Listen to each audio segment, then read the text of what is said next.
지난해 초부터 시작된 의정 갈등과 그에 따른 의료 공백으로 온 국민이 고통을 겪고 있다고 해도 과언이 아닐 겁니다. 특히나 지역은 수도권과의 의료 격차로 제대로 된 치료를 받지 못한다는 지적도 많은데요.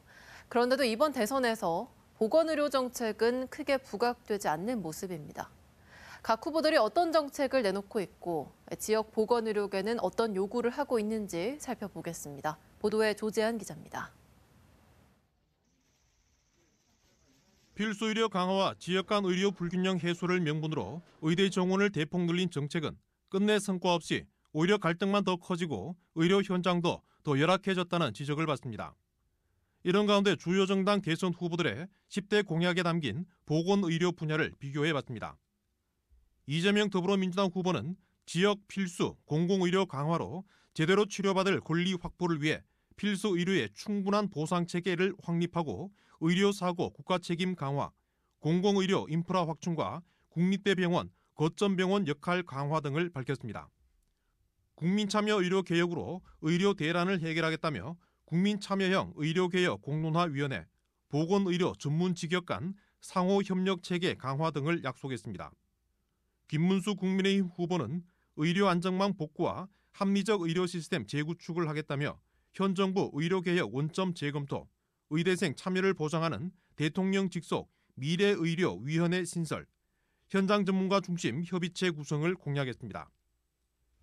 이준석 개혁신당 후보는 10대 공약에 포함되지 않았지만 보건복지부에서 보건부 독립, 광역 거점 외상센터 국가 완전 책임제, 응급의료 종사자 형사책임 부담 완화 등을 밝히고 있습니다.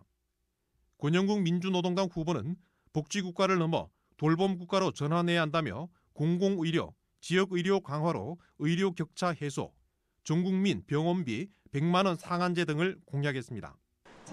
지역 보건의료계에서는 당장 진료받기조차 어려운 지역의 현실을 제대로 반영하라며 공공의대와 지역의사제 도입 등을 촉구하고 있습니다.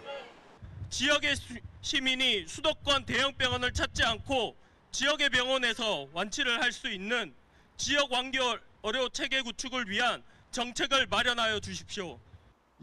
특히 누구나 양질의 의료 서비스를 받아야 한다며 공공의료 강화에 목소리를 높입니다.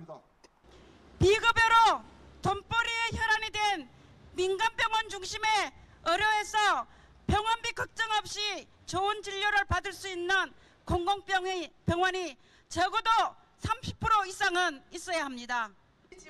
짧은 일정으로 치르는 이번 대선에서 보건의료 분야 공약은 다른 분야에 비해 구체성이 떨어진다는 지적을 받습니다. 붕괴하고 있는 의료 현장을 복구하고 제대로 된 의료 개혁을 하기까지는 대선 뒤에도 적지 않은 시간과 진통이 따를 것으로 보입니다. MBC 뉴스 조재한입니다.